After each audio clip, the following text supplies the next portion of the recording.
Bonjour et bienvenue dans l'invité de l'économie. Je reçois aujourd'hui Thomas Porcher, économiste et auteur d'un traité d'économie hérétique qui vient de paraître chez Fayard.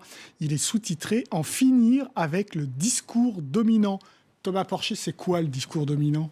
Écoutez, le discours dominant, c'est le discours qu'on entend depuis 30 ans, c'est-à-dire c'est un discours qui consiste à aller toujours plus loin dans la libéralisation, la flexibilisation du marché du travail, la mise en concurrence, la privatisation des services publics. Donc on va dans ce sens-là et puis on voit le résultat. Le résultat n'est pas fameux, mais on nous dit qu'il faudrait aller encore plus loin dans ce processus. C'est pour ça qu'aujourd'hui, j'ai voulu offrir quelques arguments supplémentaires aux citoyens pour que justement ils puissent peser dans le débat et infléchir cette trajectoire qui pour moi est mortifère. Vous allez même beaucoup plus loin. Vous êtes économiste, mais vous remettez en cause la vérité des économistes dits scientifiques. Oui, c'est vrai que les économistes font des recherches et trouvent des résultats scientifiques. Je fais également ça. Mais il y a eu un coup de force, notamment l'année dernière avec le livre de Cahuc et Zilberberg, envers d'autres économistes, les économistes atterrés, pour dire qu'il y avait une vérité qui valait plus qu'une autre vérité parce qu'on avait des résultats scientifiques. Or, les résultats scientifiques et la connaissance économique de manière générale doit être constamment challengée. C'est d'ailleurs le but d'un chercheur. C'est ce qu'on apprend quand on fait une thèse, à être challengé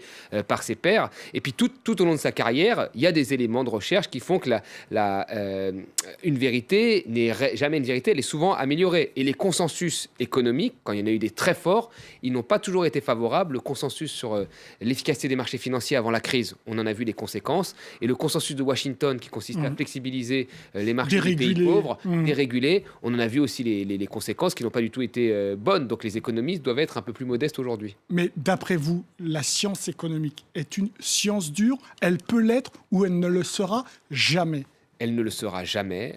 C'est une science humaine, donc c'est une science qui dépend quelque part de rapports de force, mais aussi de données, de contexte, d'époque. Et donc quand vous avez un résultat, il est valable que dans un contexte géographique, que dans une époque, et il n'est pas valable à vitam aeternam comme une pierre que l'on lancerait qui serait attirée par le sol. Il y a des agents économiques qui sont des êtres humains, et donc on ne peut pas dire aujourd'hui que c'est une science dure. Discours aussi majoritaire qui fait appel aussi à l'imaginaire, parce qu'en fin de compte, le résultat, c'est qu'on impose un imaginaire à des peuples depuis, vous l'avez dit, 30 ans, mais hélas, beaucoup plus longtemps. Oui, bien sûr, et on ne tient jamais compte des résultats au nom de résultats scientifiques. C'est-à-dire que la réalité aujourd'hui, elle ne peut pas contredire pour certains économistes des résultats scientifiques qui restent des résultats théoriques dans un contexte en fonction d'hypothèses définies au départ. Quand vous regardez l'austérité, par exemple, dans la zone euro, on voit le résultat de la Grèce, c'est une catastrophe humanitaire, mais on nous dit qu'il faut aller encore plus loin. Quand on voit la flexibilisation du marché du travail, on voit les conséquences aujourd'hui. Travail précaire à peu près partout, des chiffres qui baissent du chômage, mais de manière complètement artificielle, en créant à côté une armée de travailleurs pauvres. Mais on nous dit que non, c'est la seule solution qu'il faut. Donc aujourd'hui, il faudrait peut-être plus regarder les faits que les articles scientifiques et qu'une partie des économistes qui est pour moi beaucoup plus entendue et vue comme beaucoup plus sérieuse qu'une autre partie des économistes. Discours dominant égale discours de l'élite ? Oui, je pense que oui, en partie, oui. Non, mais complètement, vous avez raison de le dire. Je pense que quand on sort des grandes écoles, on apprend l'économie d'une certaine façon, qui est la façon des élites, mais qui ne remet jamais en cause de toute façon le propre statut de ces élites et qui consiste toujours, dans le rapport de force, à imposer plus d'ajustements aux plus faibles, qui sont les salariés, les précaires et les gens qui subissent la mondialisation. Alors aujourd'hui, par rapport à ce discours dominant, comment vous analysez ce qui se passe en France, notamment à travers les grèves de la SNCF ? Mais on le voit très bien là. La SNCF, ce qu'il faut faire avec la SNCF, c'est l'ouvrir à la concurrence. Donc aller vers plus de marchés privés, c'est la seule voie. On nous dit que ça a été fait ailleurs, sans tirer les conséquences de ce qui a été fait ailleurs. Parce que vous regardez finalement dans les classements, il y a un classement qui est fait tous les ans par le Boston Consulting Group. On est par exemple devant l'Angleterre. C'est-à-dire que l'Angleterre, qui a été montrée comme l'exemple de la Commission européenne dans la libéralisation de ce secteur, on est devant. Donc on offre un service de meilleure qualité. On est juste derrière l'Allemagne, mais on était devant l'Allemagne en 2015 et en 2012. Donc vous voyez, il n'y a pas une grosse différence. On est noté à 6, l'Allemagne est notée à 6,1 alors qu'elle a libéralisé. Et le numéro 1 reste la Suisse, qui est une compagnie publique, qui n'a pas été complètement libéralisée, qui est largement majoritaire sur son territoire. Donc on nous dit, non, tout ça, c'est pas très grave. Ce qu'il faut, c'est libéraliser. C'est-à-dire qu'il ne faut pas faire de la SNCF un vecteur pour la cohésion des territoires à l'heure où on demande aux Français d'être plus mobiles, ou un vecteur pour lutter contre le réchauffement climatique, parce que le rail, c'est beaucoup mieux que la route. Non, il faut juste libéraliser. Alors qu'est-ce qu'on fait de la dette ? de la Bah, la SNCF. dette, vous regardez l'Allemagne. Alors déjà, vous regardez l'Allemagne a racheté une partie de sa dette. Oui, c'est vrai. Elle a L'État a racheté une 35 milliards Ouais. quand même. Nous ne l'avons pas fait. Et puis vous avez aujourd'hui des entreprises privées qui ont des dettes aussi fortes que la SNCF. Et on n'en parle pas. Altis, c'est un grand groupe. Altis, 50 milliards de dettes, comme la SNCF. Personne n'irait dire ce que doit faire Altis et il fait ce qu'il veut. Donc, je veux dire, le secteur privé a des dettes, le secteur public a des dettes également.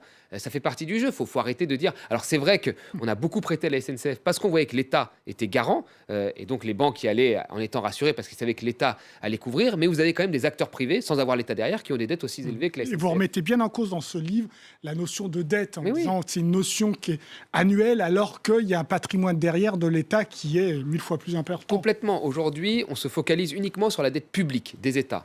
Déjà, la crise 2008 vient d'un excès de dette privée, des ménages privés. Quand on regarde la dette des entreprises privées et des ménages privés, elle est supérieure à la dette publique. C'est-à-dire que les entreprises et les ménages privés s'endettent plus que l'État. C'est normal de s'endetter. Quand vous créez une entreprise, vous vous endettez. Moi, j'ai acheté un appartement, je m'endette et j'ai un taux d'endettement de 600%, donc bien plus qu'un État.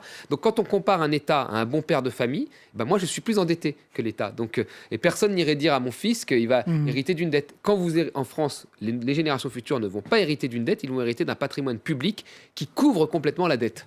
Ce que vous remettez aussi en cause, c'est le récit néolibéral d'abord, néolibéral ensuite, des pères fondateurs du libéralisme, Smith, Ricardo, etc. Aujourd'hui, ce qui se passe entre les États-Unis et la Chine, cette guerre commerciale, cette guerre des tarifs, ça s'explique comment alors par rapport à cette ouverture ? Vous regardez en fait, quand vous regardez l'histoire économique, vous regardez même les tarifs douaniers, même le protectionnisme. Vous avez eu des périodes où les tarifs douaniers étaient bien plus élevés. Et on ne nous disait pas que c'était très grave. Aujourd'hui, ils sont jamais été aussi bas. Et là, vous avez Trump qui réengage une hausse des tarifs douaniers. On a l'impression que c'est extrêmement grave, mais on ne sait pas en réalité. Parce que quand on regarde la période depuis un siècle, vous avez eu vraiment des moments où les tarifs douaniers étaient bien plus élevés aux États-Unis, bien plus élevés dans le monde. Il faudrait voir si le monde se portait plus mal, parce qu'on essaie de faire peser sur le protectionnisme tous les maux, la Deuxième Guerre mondiale, les conflits, etc.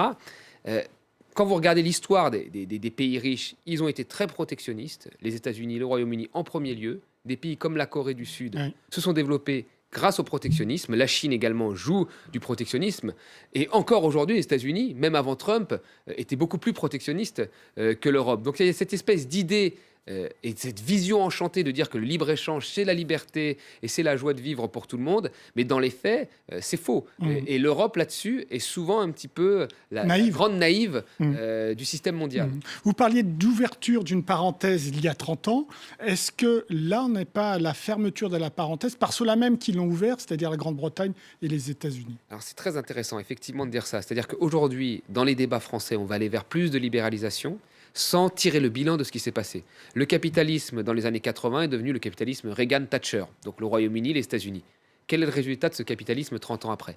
Les États-Unis ont voté pour Trump, parce qu'il y avait des très fortes inégalités. C'est les pauvres qui ont porté Trump au pouvoir. Et au Royaume-Uni, ils ont voté le Brexit. Pareil, c'est les inégalités territoriales qui ont porté là-dessus. Donc la conclusion de ce capitalisme qui a été appliqué vraiment de manière très forte dans ces pays-là, c'est la hausse des inégalités avec une petite élite qui récupérait une grosse partie des richesses créées et une autre partie qui, lui, n'avait pratiquement rien et qui a mis des extrêmes au pouvoir. Donc ça, cette conclusion, il faudrait la tirer. Mais on ne la tire pas. On va encore plus loin, nous. Ni en France, ni en Europe. Ni en France, ni en Europe. On va encore plus loin. On aurait dû déjà tirer, pour moi, cette conclusion à la crise de 2008, en se disant le capitalisme libéral ne fonctionne pas. Il a créé une très grosse crise en 2008. Changeons ce mode de régulation et de fonctionnement de l'économie. Mais non, on a été encore plus loin dans la logique libérale. Aujourd'hui, Trump, le Brexit, on ne tire pas les conséquences, on va encore plus loin.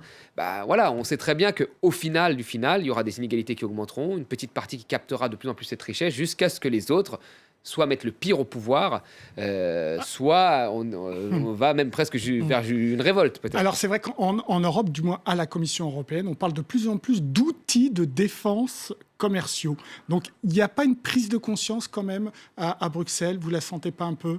Alors, oui, mais c'est une réponse déjà à Trump. C'est vrai qu'aujourd'hui, les Européens veulent faire un espèce de souverainisme européen, ce qui était déjà le cas du marché unique en réalité. Parce que le marché unique, c'était un grand marché entre nous, et puis avec beaucoup de normes qui les protégeaient de l'extérieur. Donc on veut revenir un petit peu à ça, mais en réalité, l'Europe, c'est une caisse de résonance de la mondialisation. Vous avez des paradis fiscaux, Vous avez des pays qui font du dumping social et environnemental, les pays de l'Est. Donc vous voyez, il faudrait déjà plutôt que dans l'Europe, parce que la plupart de nos échanges sont dans l'Europe, que dans l'Europe, on s'arrange pour avoir une fiscalité déjà plus harmonisée vers le haut, plutôt que de jouer à la course.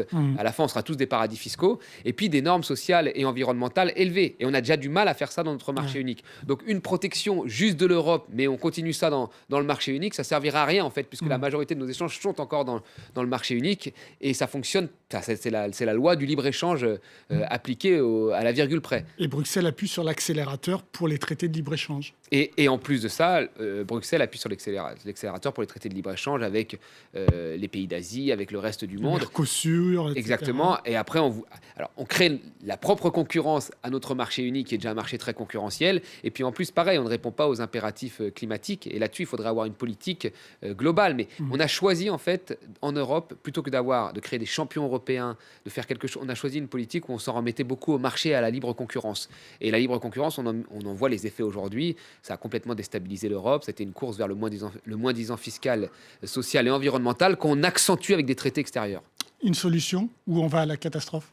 Mais il faudrait, justement, c'est pour ça que j'ai ce livre, il est pour donner des arguments aux citoyens pour qu'ils se réarment et qu'ils n'acceptent pas comme une fatalité tout ce qu'on lui propose en disant on ne peut pas faire autrement parce qu'il y a la mondialisation, on ne peut pas faire autrement parce qu'il y a la dette. C'est faux, on peut faire autrement et il faut challenger le politique pour infléchir justement cette voie qui est mortifère. Merci beaucoup Thomas Porcher pour vos réponses. L'invité de l'économie